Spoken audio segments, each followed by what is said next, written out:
All right, hello and welcome to the Emmanuel Unplugged, Emmanuel's podcast here. My name is Austin. I am joined here with Pastor Andrew, and we're going to be talking about something uh, a little a little bit less serious than we've been covering the last couple weeks, but serious nonetheless, and that is fatherhood. We got Father's Day coming right up, right around the corner here, and a lot of times we see on Father's Day it seems to be a little bit of I don't know how exactly you'd put it, but maybe fathers almost get pushed to the side a Yeah. little bit. It becomes Mother's Day too.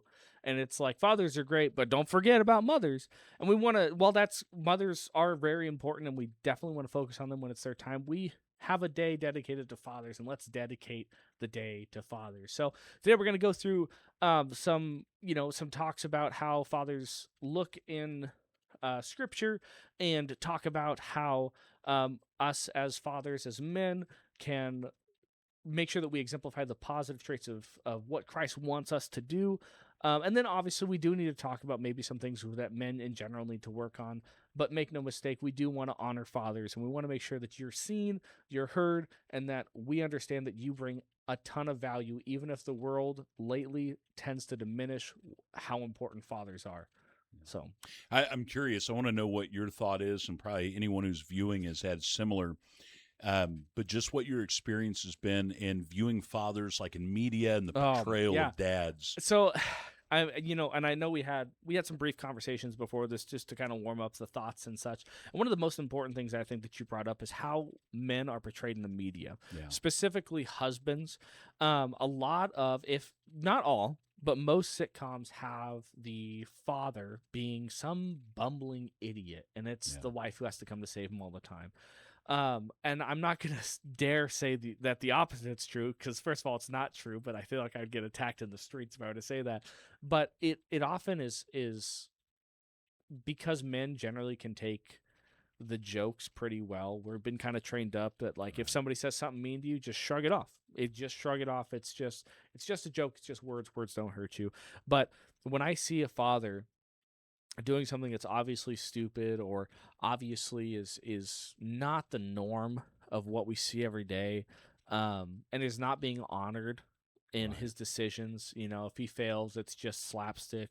But then inversely, if maybe the wife fails, there has to be a whole episode about how it's okay and like she's fine.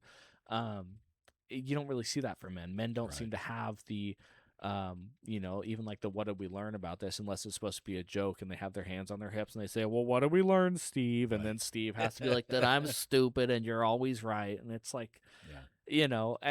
it might be funny sometimes, but it's not funny all the time. And men need to be able to be seen as the leaders that the Bible calls them to be. Yeah, absolutely. I think you hit on some excellent things. Mm-hmm. I recall watching a program when my children were younger, and it was the Disney Channel before everyone knew that they were kind of going a weird direction. And this Disney Channel show painted the dad as being the bumbling fool, Mm-hmm. the idiot, any whatever terrible thing you can think of. Right. And I remember walking away from that just saying, what a false portrayal of fathers that was.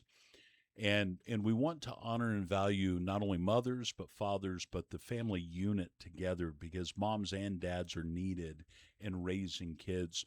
I have some statistics I want to give you that I was looking up Yeah, shoot. before we dive into some of these questions and some of this stuff that I thought was really interesting. Currently, today, 1 in 4 children live in the United States without a biological step or adoptive father in Mm-hmm. the home. That there's no dad present really in their lives. One of the other really shocking statistics that I saw here is that since 1960, single parent homes have tripled in the United States. It's That's just, incredibly sad. yeah, it's continuing to get more challenging, worse in some cases. But in a minute, I'm going to give you a statistic of some improvements, which I think we Cool. Yeah. celebrate because we're celebrating dads here. Um, Father involvement has been linked directly to emotional and behavioral health in Mm-hmm. children. This was especially seen during the COVID pandemic, and kids were dealing with mental and emotional health. And a father present in the home, the children were much more likely to exhibit stability and emotional health on the other end of that. I think that's telling of the need of both mom and dad there. The other one that was really an interesting statistic is that children that excel in academics Right. typically have a father in the home that resides in the home. And I found that very interesting. The one that I wanted to share, a statistic that has improved that I think is just a wonderful thing, is that statistically right now, fathers, especially fathers that reside within the home with the children, are more involved than they have ever been in generations past. So while we are seeing some challenging things statistically of less dads in the home, that Right. kind of thing, the ones who are home are stepping up big time. Yeah. And I think that's worth celebrating as we look at dads here during Father's Day time. Absolutely. You know, it's funny. The first one of the first statistics you said was that 25% of homes don't have a father, and I was just thinking we have three people in the room here, and I mean, like that's we have what, five in the office. So statistically speaking, that if we were out in public and we saw five people like this, one of them didn't grow up with a dad. Right. And that's crazy to think about. And I also remember, I don't have the statistic in front of me, so I apologize if I'm not gonna make up the number, but I do remember seeing a statistic that single households without a father have a drastically increased chance of some sort of, not necessarily prison time, but doing illegal activities and falling into the wrong sort of crowds. So to say that fathers are the second parent, as you know, as sometimes they're described, or the babysitter is one Right. that you said earlier. Oh, you're babysitting for mom. I think we just need to remember how important that our job is. And I'm speaking strictly because you Right. and I are both fathers, me newly so. But our job is incredibly important. And I think this is actually going to be a very unique, a very good example. I have a 1-year-old, and you have kids who are in college. Right. So it's going to be a really good example of maybe some older and some newer thoughts on some of these things as we go through them. I looked up, with my laptop here, I'm able to Hmm. look up statistics because you were sharing. I found this interesting.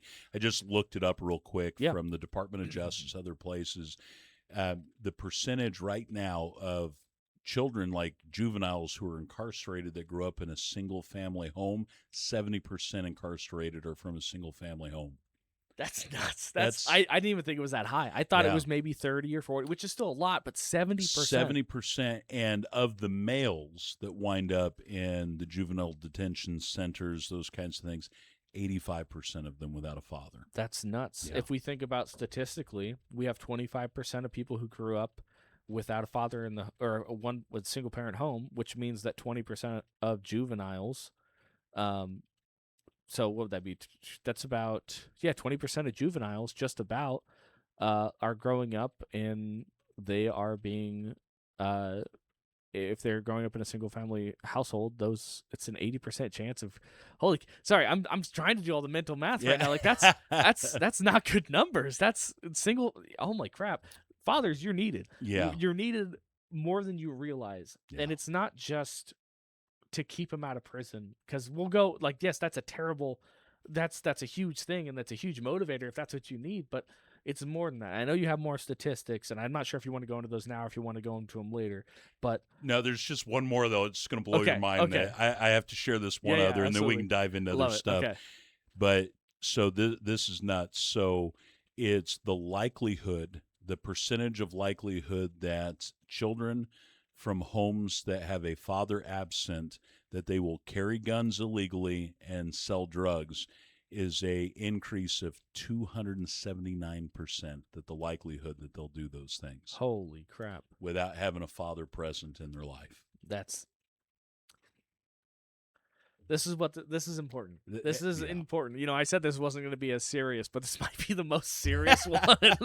Like the other ones are like, "Is Christmas okay?" And this Yeah. one's like, "Keep your kids out of prison." Yes. This just turned on its head. This is a lot. Okay, well, this sheds a new light. This is not something that we had necessarily prepared in our Yeah. notes. This is actually really, that's, those statistics are they're scary. But you had said that things are ticking upwards, so Yeah. we're moving in the right direction. Yeah, so there's some really positive things where dads Which, are thank getting God. more involved, and that those are all good signs. So we're seeing dads become more and more involved in the lives of their kids, which we've already seen with.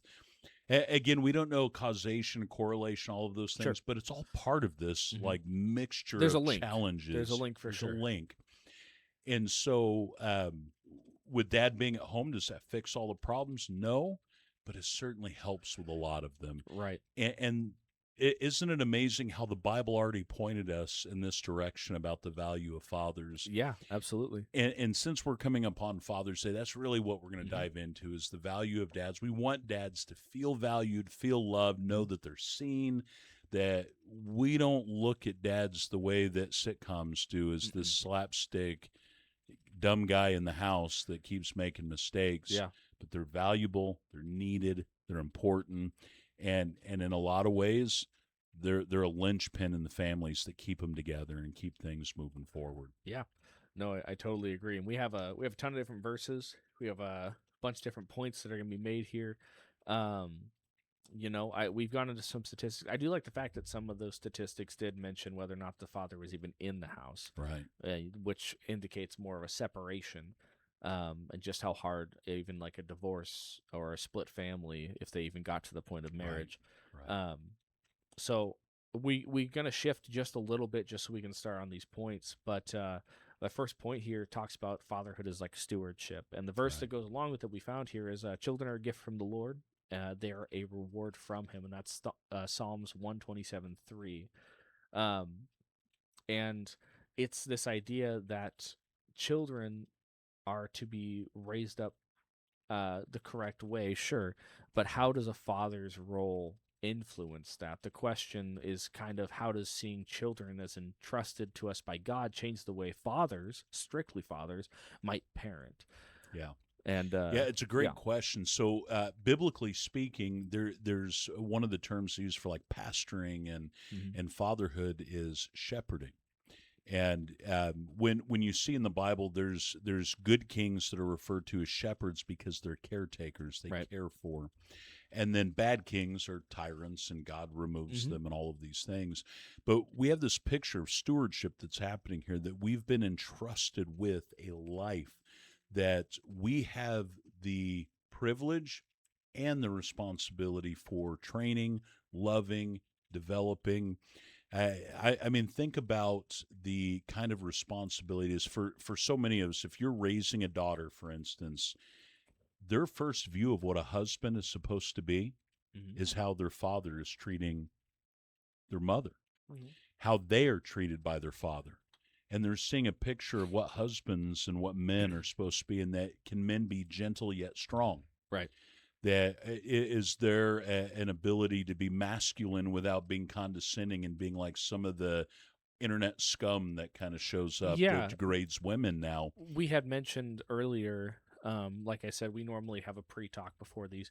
One of the things mentioned was this alpha male persona, Yeah, and it was brought about a lot because of kind of what we talked about earlier: men being degraded, being seen as less than, right, men not having. I'm not going to say the spotlight. That's not really what men generally go for, as far as my experience, at least for like the layman, the everyman. right, But having this lack of respect and went a little too far. It went a smidge, uh, you know, into the men are better than women in every way, right, which is not true either. But just this lack of respect. And so, if you're raising your children as women are worse than men, it's we're just doing the same thing but opposite. right, So being a good steward, like you mentioned, being a good shepherd, it seems like you're the direction to push the children into as a father. You have a lot of influence, is right, to show how strong men can be, but also how a man is supposed to be biblically first, but also respectful. How they treat their wife is a lot of times how a young man will treat their wife. There's right, so many statistics and so much evidence that generational, the church talks about, some churches talk a lot about generational curses. A lot of those are learned behaviors. right, Curse doesn't have to be some voodoo magic that's placed upon you. It could literally just be learned behavior that you are unable right, to get away from. Um, and being a good steward as a father. And I've seen so many good fathers. Our church has so many good fathers. I have right, seen so many personal great examples from both our children's leaders as well as people who work in like nursery, from just people who are part of the congregation. Great conversations. People are it's refreshing because there is a lot of the opposite that you can see as well, and I've seen some of that too. But at least in our church, it's a lot of great examples. Yeah, I love seeing that. So in Scripture, we see, like, especially on Sermon on the Mount, you'll see these passages of Scripture that talk about things. Blessed are those, and then it lists all Hmm. these different traits and things are there. Well, one of them is about meekness, Yeah, and sometimes we take the word meek and we think it means weak, it's not. and really what it is strength under control. Hmm. You as husbands, as fathers, have a lot of strength. Hmm. And it's, are you willing to be gentle and control it for the sake of your children, the Yeah. sake of your spouses? And it's a few weeks ago, I watched one of the men in our church do this. We were down one of our nursery workers. We needed one other. Hmm. And typically we don't see men jumping at the chance to run into the nursery and hold babies. Yeah. And he went in there and served in that way and was holding babies and had the sermon on in the nursery while he was there. And afterwards he came up to me and said, I found my new favorite way to do church. Yeah. I get to hold babies and listen to the message at the same time. And I Yeah. thought, man, what a that's meekness. That's Hmm. strength under control. There's tenderness, but still strength and leadership, because he saw a need and he led in Hmm. ways to meet that need. Yeah. And that, what a great example of stewardship and fatherhood, even in that. There's so much that goes into, shoot, you could have a whole podcast episode, a whole Yeah. sermon series on meekness. I'd Yeah. highly recommend, if any men out there are listening, to do studies into fatherhood and meekness and how they coincide, because it is very eye-opening. Because it kind of bleeds into our second point, and it's training is more than just discipline. Being a father to a child is more than just discipline them. Right. In Proverbs 22:6, it says, direct your children onto the right path, and when they are older, they will not leave it. Now, there's two general ideas about this. It's the carrot and the stick, generally, when it comes to Right. raising and disciplining. But I think there's a third one, and this is actually one of the first sermons I heard when I came to the church, and it was about the yoke and how you can be, how oxen are yoked together. And I think that that's a better view that we Right. can see, is by children are constantly learning by example. Right. If they are coming alongside you, they will learn based on what you do. If you never help the wife with the dishes, they're not going to help with the dishes. Right. But if they jump at the chance to be serving in the household as much as they serve at church and other places, they're going to say, that's what a man's supposed to do. Right. Look at my dad's doing great things. But the question is, what's the difference between punishing bad behavior and training a child in wisdom? And is there overlap there? Yeah, I think they're great questions. There are times that I think if we're not careful, we tend to uh, maybe bend over a little too far into Mhm. discipline, where it's we're the dad, listen to us. Yeah, That's 'cause what I I said say so. because I 'Cause I said said so. so. Yeah. You know, that kind of Yeah, shtick. I've heard it before. I mean, every once in a while it slips out. It's going to happen as a Yeah. dad, nobody's perfect. And I don't want Right. anybody to think that just because we say something on here automatically makes you a bad dad, because first of all, we're not the judge, jury, and executioner of that. But we're looking at it from a biblical standpoint, just trying to Right. make sense of it. Well, and we all fail. Every one of us has Oh, failed. So 100%. every Yeah. dad has failed.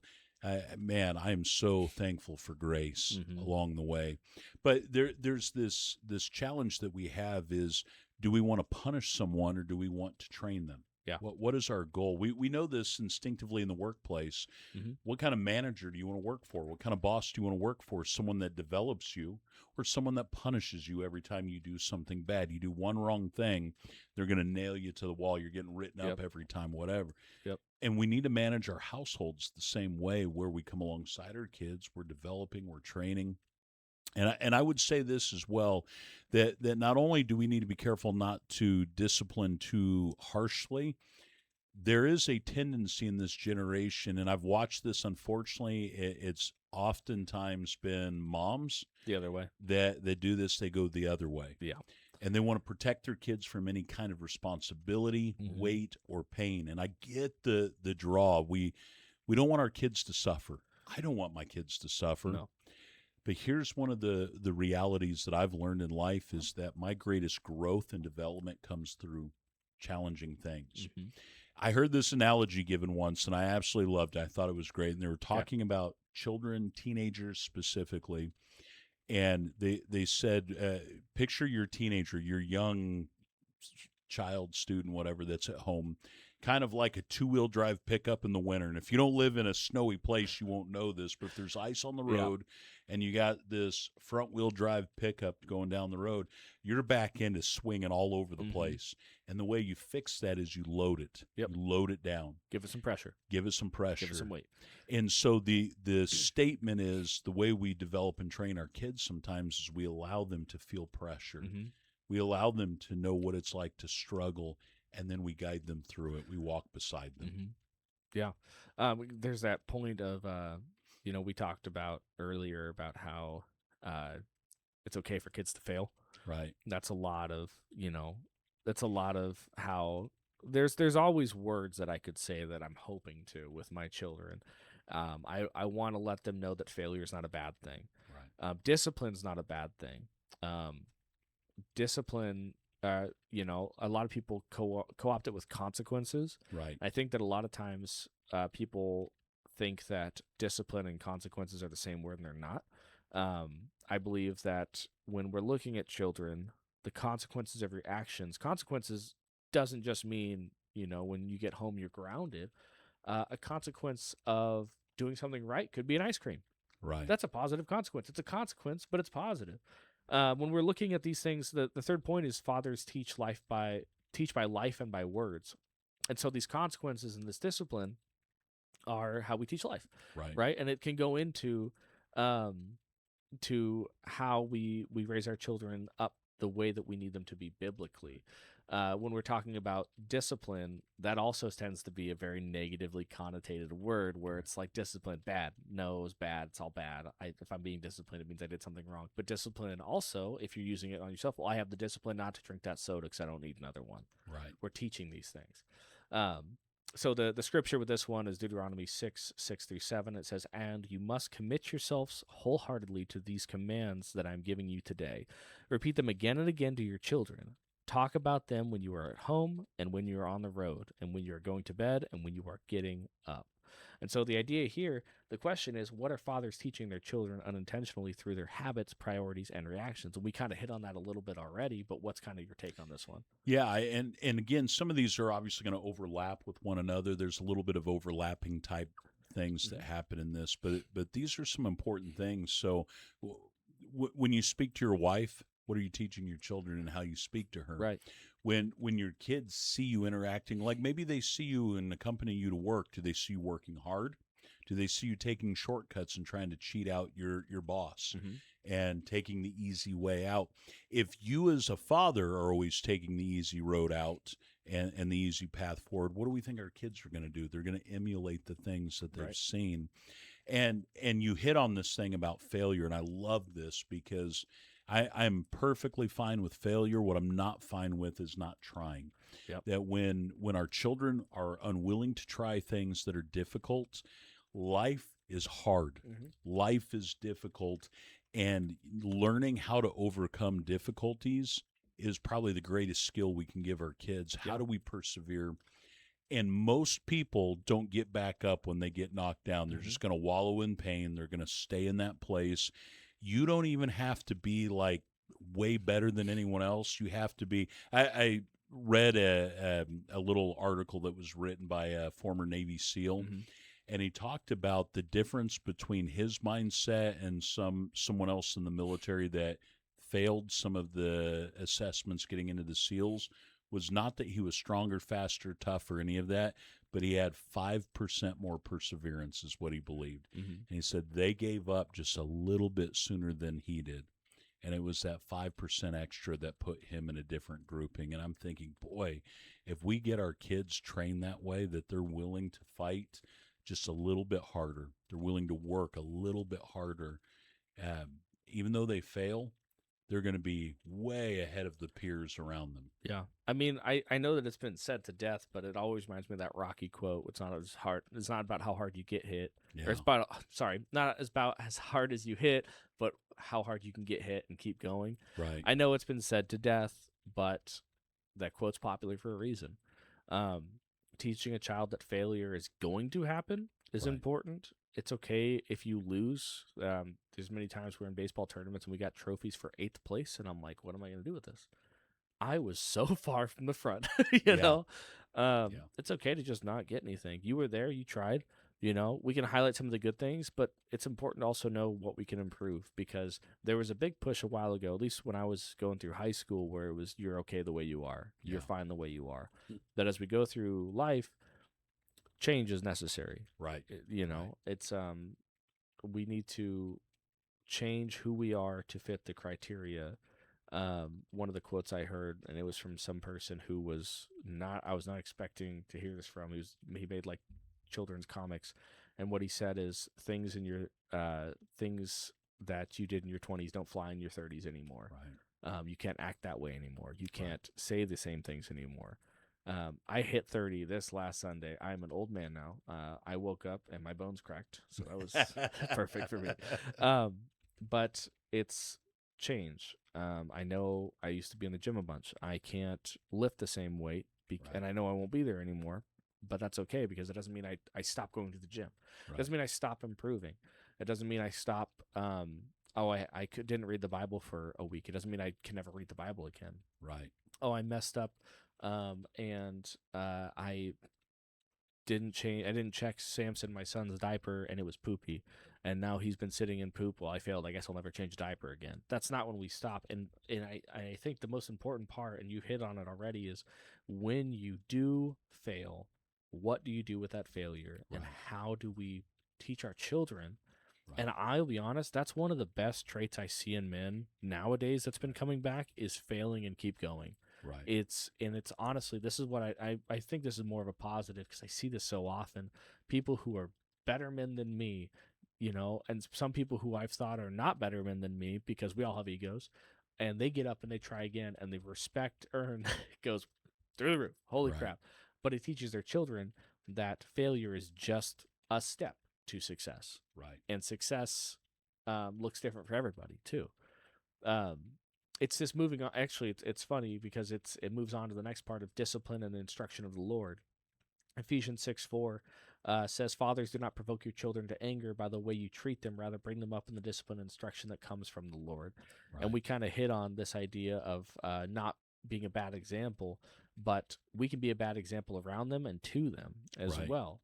When we're talking about raising our children, it's I brought up the carrot and the stick. There's a time for the carrot. There's a time for the stick. The time for the stick is most of the time in my mind is when they're in danger to themselves or others, Right. or when they, I was spanked growing up.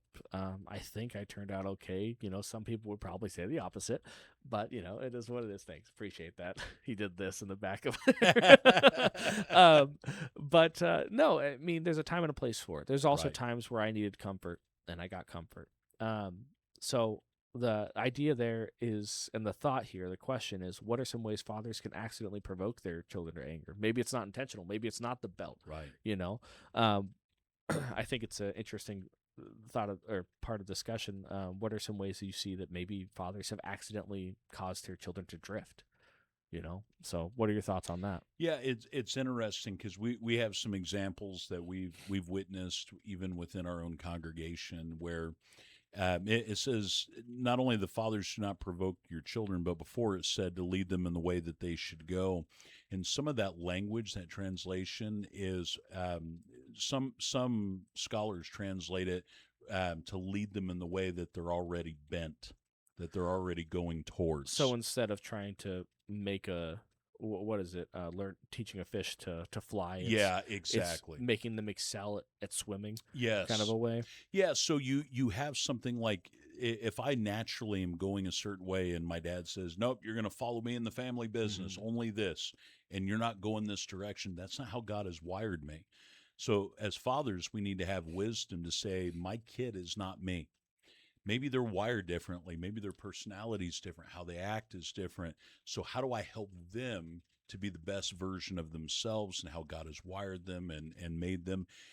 And fathers can have really good intentions Yeah. that I think this is best for my child when it may not be how they're naturally wired and how they're gifted. The other thing is, especially if men are prone towards work, busyness, all Hmm. of these things, that we might have the potential of driving our kids to anger by neglect, and not even intentionally, because we can justify it and say, I'm working really hard for my family. I'm earning money to pay bills. I'm going and earning extra money so they can do sports this year. But if you're not there, But if you're not there, and you get home and you're so tired and you don't have conversations with your children, I'm saying, hey, tell me how your day went. Let's right? talk. Yeah. Let's be intentional. I know with my own kids, we'll sit down, and I've had this rule with my children. If I tell them something like, hey, I want you to do something, or this is what my expectation is of you, and especially as my kids have gotten older, there are times they don't agree with me, or they don't agree with my reasoning behind it. And the rule has never been that you can never question me. It's that we have to have conversations. So if you don't agree with what I'm saying, let's sit down and talk. And if you're willing to do that, it's not in anger, it's not in whatever, but let's talk. And we walk through these things.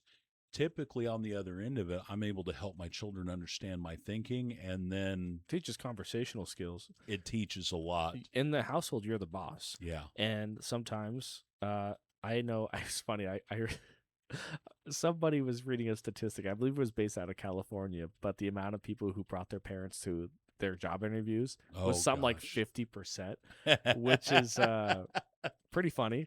But it's Uh, also, it tells us something. It tells us that they are afraid to do things on their own. right. They don't know how to, or they don't know how to have these conversations. When you're building these conversations, uncomfortable conversations, you Right. need to have uncomfortable conversations. Um, and I think that's a really wise way of putting it, is allowing them to question, but they need to have a reason to question. Right. Well, why do I have to go outside and help you on the yard? Because it's your yard too. Right. And sometimes that's not a good enough answer. It's like, but you have to be able to have these conversations. If you're working and somebody's, you ask, why do I have to sweep the floor? It's because it's your job. Sometimes that's all they'll give you. Right. And so having some conversations like that is just as important too. And say, sometimes you're going to have to do things that you don't understand, and sometimes you're going to have to do Absolutely. things that you'll understand later, or maybe you never will. That's the follow up. There have been times with my children where they still don't agree with me when we've had conversations. I give them the space for us to communicate, but if they lack the ability to understand due to age, life experience, things like that, there are times then that I have to say, you're going to have to trust me as your father. I have your best intentions at heart, and I'm the one who makes the rules, and your mother and I pay the bills, so you're going to do what I've said. You don't have to like it, and you don't even have to agree with me. I'm okay with that, but you Yeah. are going to obey. I can remember a specific example of when we were in Safeway, where I grew up, and this guy was talking to me, and he was like 30 something years old, and I didn't know. He was very nice, and I had learned not to talk to strangers, but my mom was relatively close. And he's talking to me about, I don't even remember what it was, but I remember my mom said, "Okay, we're done," and we left. And I'm like, "Well, he wasn't being mean to me," and that's what I thought it was. I thought it was, Right. well, what if they're being mean to you? What if they hurt you? I'm like, well, he's not, he's super nice. He wasn't gonna hurt me. He even had the Safeway apron on. I didn't know. I had no Right. idea. I didn't understand until probably I was a teenager that, oh, Yeah. she was protecting me, and whether or not this man was going to do anything is irrelevant. She was not going to take that chance, and Yeah.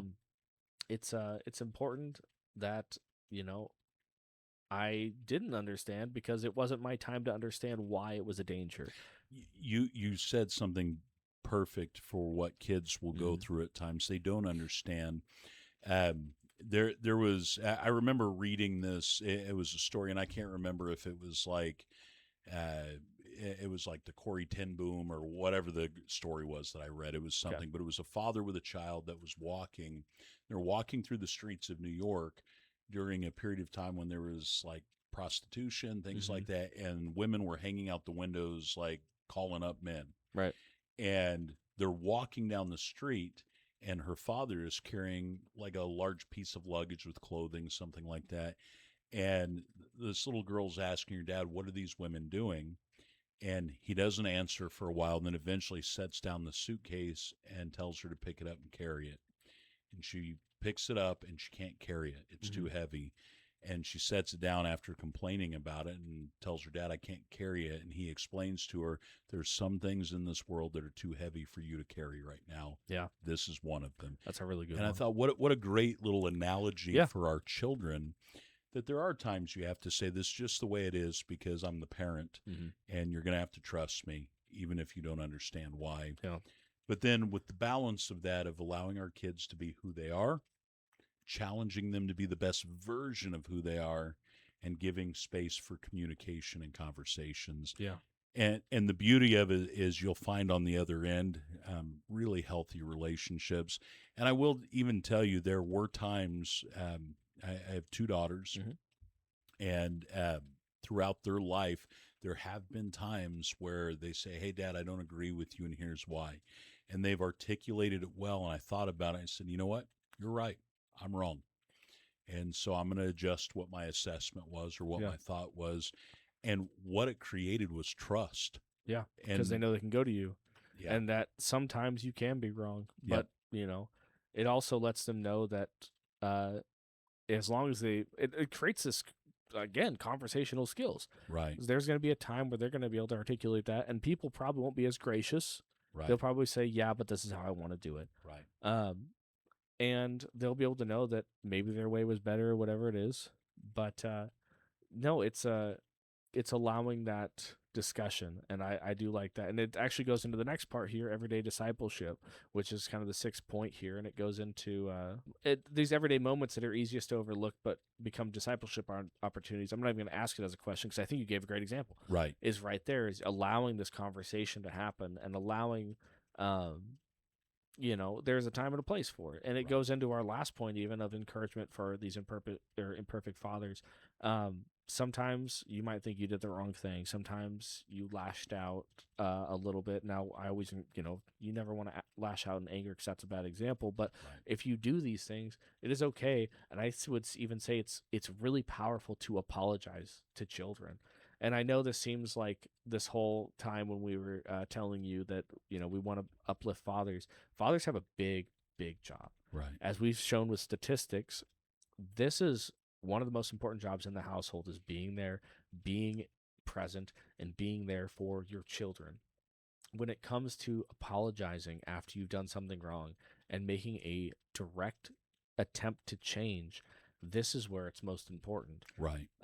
There's been times where I failed as a husband to my wife before we even have children, and I've gone up to her later and I said, that was not correct. I'm wrong. The way that I even handled the situation, and that's even before fatherhood. Right. But I need to be able to carry that to my children, and when the time comes, and they're able to understand what an apology is, because before then, it's actions more than words.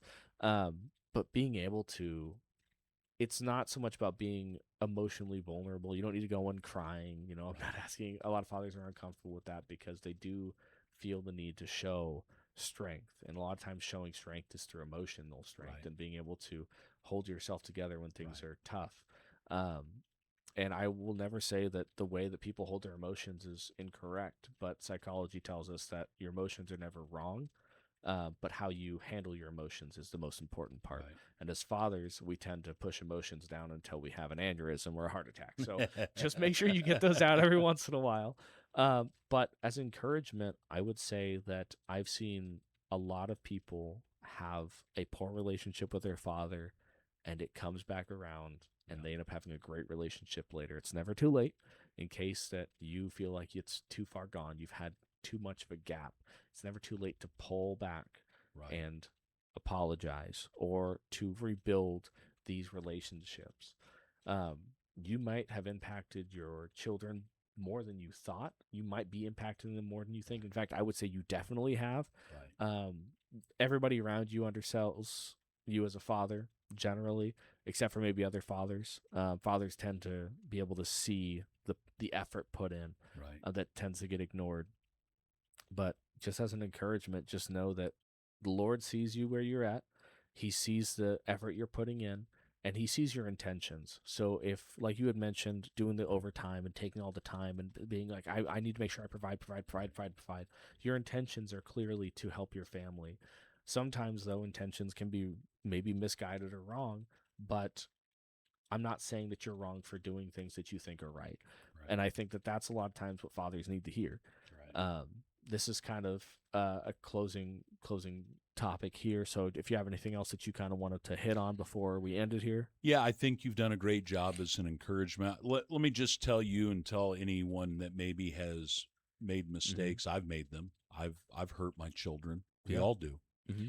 Uh, I've hurt your children all the time. I'm just yeah. kidding. He's the man from Safeway. My That's kids were right. told to stay away. That's No. right. But we have, right? And you have young children. My children are entering into the adult years. Mm-hmm. I have hurt them. Mm-hmm. There have been times maybe I answered shortly and was very short with them, rude, whatever.